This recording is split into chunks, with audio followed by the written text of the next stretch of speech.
Hello, welcome back. It's Kirsten. I'm back again with another review. Just can't help myself, glutton for punishment. I'm up here doing my best to create a one-stop shop for book reviews, book lists, and book recommendations. Today, I have a cheeky review on a dark romance that I read a couple of weeks ago. I'll tell you now, the book has tons of horror, tons of gore, and tons of quite kinky spice.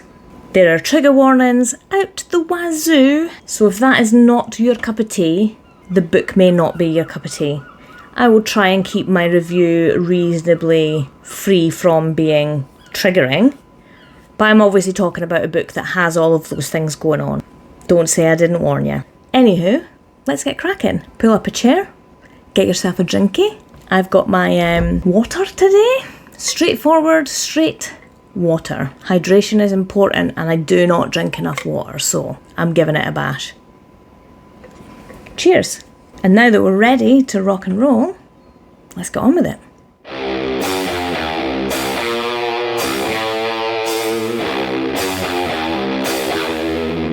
Oh boy, do I have a review for you.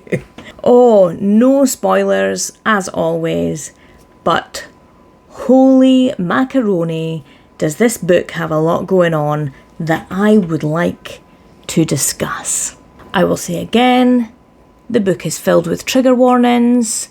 Read the trigger warnings if you're worried at all before reading this book, because it goes from 0 to 100 in about 3 words. There's no build up. It starts as it means to go on. The trigger warnings are obviously there for a reason. Trauma is no joke.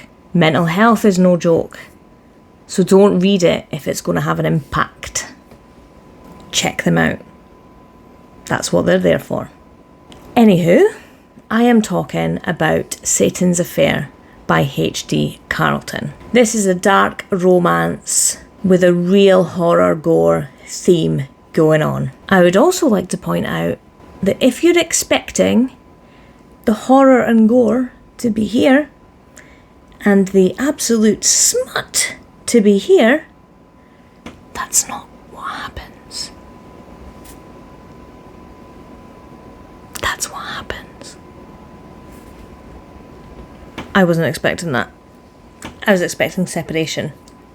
No separation, be clear. This is the prequel novella to the cat-mouse duet, the Haunting, Hunting, Adeline pair of books. I've seen tons about this on Bookstagram and all those good places, and I have been dabbling a little bit more into the slightly spicier side of life since coming, no pun intended, back into the world of reading. Like I said before, this book does not stop. It starts as it means to go on. There is no downtime. It's a novella. It doesn't have time for filler. It's just all out warfare from start to finish. I found it really difficult to tear my eyes away from the page, even when things got weird. And they got weird fairly often. But anyway, my understanding is that this book is basically a little bit of a character development of one of the characters that's in the Duet series. And the character we're talking about is a very damaged, very traumatised young lady named Sibby. Now, Sibby is dealing with her trauma in the age-old way of unaliving bad guys by hiding in the walls of a haunted house and scaring the bejesus out of them before unaliving them. Let's just say that Sibby quite enjoys her self-appointed role as judge, jury and executioner. Possibly a little bit too much at times. That's where it gets kind of weird. Sibby is obviously a very complex character. She does some things that are pretty uncomfortable, to say the least. But I think the book also does a really good job of kind of delving into her mindset and delving into her reasons and what her moral compass looks like. There are some twists to the story that come wildly out of the blue for me at least. Although I would say I've now also read the first in the duet, the Haunting Adeline book. And although this novella is fairly standalone, if you're wanting to read the series, definitely read this one first, because the Haunting Adeline book gives some of this stuff away. So it won't be quite as twisty for you if you've already read the first book. I've also read some reviews since reading this book that express some concerns about the depictions of mental health that go on in this book. And I kind of get where people are coming from, but I also think that this book is not really intending to be depicting a real life scenario. Everything is to the absolute extreme. And people who read this book will 100% realise that. Like I said before, trauma is no joke. But this book is not a diagnostic tool or a treatment tool for dealing with trauma or mental illness. The trigger warnings are there. People reading it know what they're getting into. So I don't think that's probably wasn't as much of a big deal for me as maybe it has been for some other people. I didn't really get it. The book is content warning ahoy. They're all over the shop. So every interaction that involves intimacy, violence, gore, all that sort of stuff is going to be to the millionth degree of it. That's what the book is doing on purpose. So yeah, it is going to be disturbing and unpleasant. On that note, I felt like the story would have held its own without so much of that other stuff. I don't feel like it was needed. I thought that the story was pretty good. You've got like a serial unaliver living in the walls of a haunted house, killing bad guys to deal with their trauma. That's interesting. That would be a good read even if it was toned down. And it would maybe be more palatable to a slightly wider audience if that had been the case. Maybe.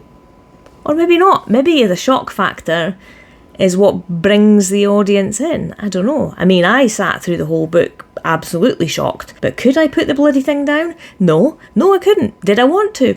Sometimes I was like, whoa, this is a bit much.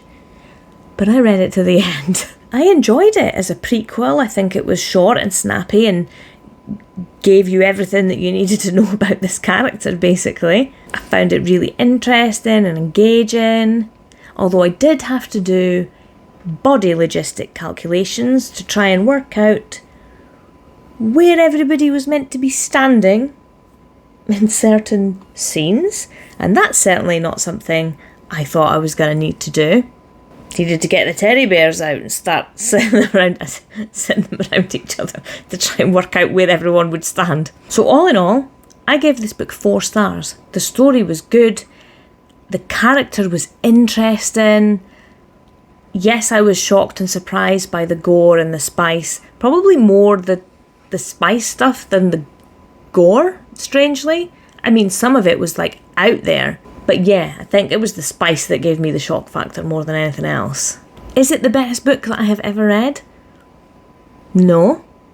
Do I think that it's going to be the best example of a dark romance that I will ever read? No.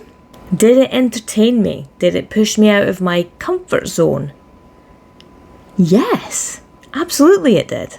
Now I don't think I'm going to become a dark romance fangirl, or too much of a dark romance fangirl.